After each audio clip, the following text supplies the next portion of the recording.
पहले घोषणा किया कि मैंने एग्जाम लूंगा, मैं ये करूंगा। अरे आपकी कमी है कि आपने नचनिया जैसा कभी उस स्टेज पर नाचते हैं, कभी उस स्टेज पर नाचते हैं। और अभी तक सिर्फ एक वैकेंसी क्लियर हुआ, वो भी आधा वैकेंसी कोर्ट में पेंडिंग है। किसके चलते? अभी आपकी जो नया बहाली भी हुआ संविदा वाला में, उसमें जो ओबीसी जो बीसी कैटेगरी के विद्यार्थी थे उसको जबरदस्ती ईबीसी में डाल दिया गया। क्या बढ़ती जाएगी? सरकार को जाना ही होगा और हमारी मांगे माननी ही होगी। हमारी मौजूदगी राजधानी पटना के धरना स्थल गर्दनी बाग पे है। देखिए ये लोग जो है पीएचडी होल्डर के अभ्यर्थी हैं और ये लोग जो हैं पूरी तरीके से आज 8 दिन से अनशन पर हैं। क्या मांगे है कि आप लोग जो है अनशन पर? 2018 नियमावली लागू किया जाए, 26 को रद्द किया जाए। जो यूजीसी का मापदंड है उस पर बिहार सरकार चले और गवर्नर साहब को भी उस पर ध्यान देनी है कि जो यूजीसी लागू है 2020 की बहाली जो अभी 26 तक चल रही है, अभी 5 विषय का रुका हुआ है, वो बहाली 2018 के टेबल 3A पे चल रही है।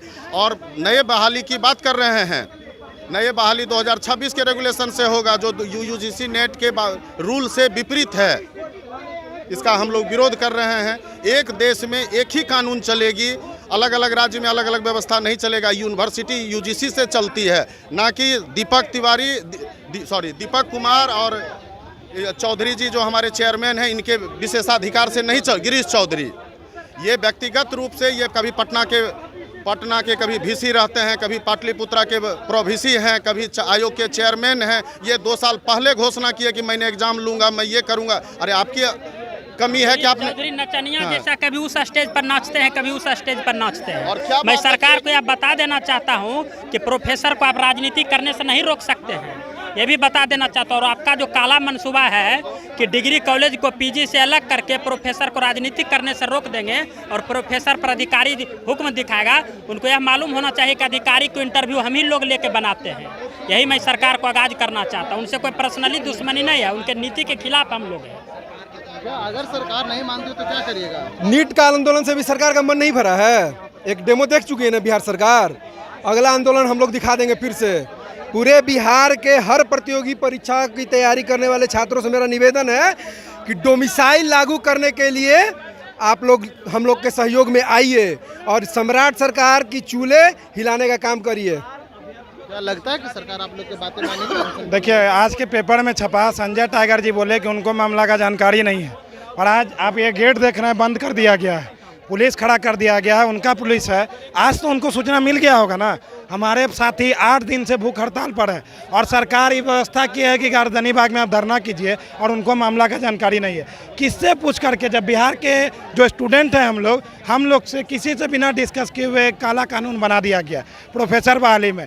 हम लोग को इस चीज़ से दिक्कत नहीं है कि परीक्षा नहीं लिया जाए। आप 12-12 साल पे वैकेंसी निकाल रहे हैं, तो हमारे जो अभ्यर्थी हैं जो एज जिनका हो गया वो कहाँ से देंगे इसमें? अशोक चौधरी सबसे एजेड अभी जो प्रोफेसर और मंत्री दोनों बन गए हैं, उनके समय क्यों नहीं कानून बदला गया? अचानक से कानून क्यों बदला गया? किसको घुसाना था नई प्रक्रिया से? गिरीश चौधरी जो इतने दिन से आयोग के चेयरमैन बने हुए हैं, अभी तक सिर्फ एक वैकेंसी क्लियर हुआ, वो भी आधा वैकेंसी कोर्ट में पेंडिंग है। किसके चलते? अभी आपकी जो नया बहाली भी हुआ संविदा वाला में, उसमें जो ओबीसी जो बीसी कैटेगरी के विद्यार्थी थे उसको जबरदस्ती ईबीसी में डाल दिया गया। किसके राज में? गिरीश चौधरी के राज में। इसलिए जितने अभ्यर्थी हैं उनका मांग है कि गिरीश चौधरी को इस्तीफा देना होगा। गिरीश चौधरी को इस्तीफा देना होगा। क्या लगता है कि गिरीश चौधरी इस्तीफा देंगे? बिल्कुल देना चाहिए सर। जब प्रधान जी दे दिए तो गिरीश चौधरी किस खेत के मूली हैं, उनको देना होगा। अगर नहीं देंगे तो आगे क्या करिएगा आप लोग? सर अभी जो भी ये है उसके अनुसार राजभवन का घेराव करने का योजना है। आप लोग तो 8 दिन से लगातार आपके साथी अनशन पर हैं। जी बिल्कुल, वो पूरे बिहार को रिप्रेजेंट कर रहे हैं। ऐसा लग रहा है सरकार को कि बस इतने लोग हैं, पर ये पूरे बिहार को रिप्रेजेंट कर रहे हैं। आप कहाँ से आए हैं? मैं सर यहीं से आई हूँ, मैं दिल्ली यूनिवर्सिटी से पीएचडी की हूँ। देखिए तो लगातार जो है यहाँ पे महिलाएं भी पहुंची हुई है और ये लोग का जो मांग है कि जिस तरह से गिरीश चौधरी, क्या लगता है कि आप बात मानेंगे सरकार आपकी? सरकार डरी हुई है, बहुत डरी हुई है सरकार, और कुछ नहीं कहेंगे हम लोग, क्योंकि हर जगह प्रोटेस्ट चल रहा है। क्योंकि ये हर जगह प्रोटेस्ट चल रहा है, ये सरकार की नाकामियों को दर्शा रहा है कि सरकार कितनी नाकाम है। क्या प्रदर्शन रुकने वाला है?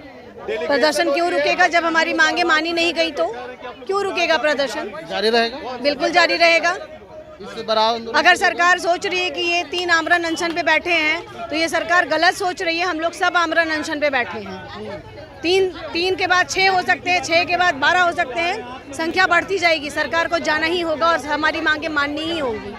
नहीं मांगेगी तो क्या करिएगा? नहीं मानेंगे। अब सरकार गेट बंद है तो अब ये तो सरकार की नाकामी ही दिखा रही है ना, सरकार की नाकामी ही दिखा रही है कि तब हम लोगों के सामने मजबूत गेट को बंद कर दिया गया, लगा दिया गया। आप समझ रहे हैं, आप खुद भी समझ सकते हैं। आप भी एक ठीक है मीडिया कर्मी है, लेकिन फिर भी आप इस देश के नागरिक हैं। सरकार क्या कर रही है नहीं कर रही है आपके भी समझ से परे। देखिए तो लगातार जो है अब ये लोग पूरी तरीके से गिरीश चौधरी को जो है इस्तीफे की मांग कर रहे हैं। जो नियमावली पहले से था उस नियमावली को लागू करने के लिए जो है ये लोग लगातार जो है धरना स्थल पर मौजूद हैं। कई इनके साथी जो हैं वो लोग भूख हड़ताल पर भी हैं, लेकिन देखना होगा क्या इससे जो है सरकार बात मानेगी या फिर नहीं। इंसाइडर लाइव के लिए पटना से ब्रजेश कुमार।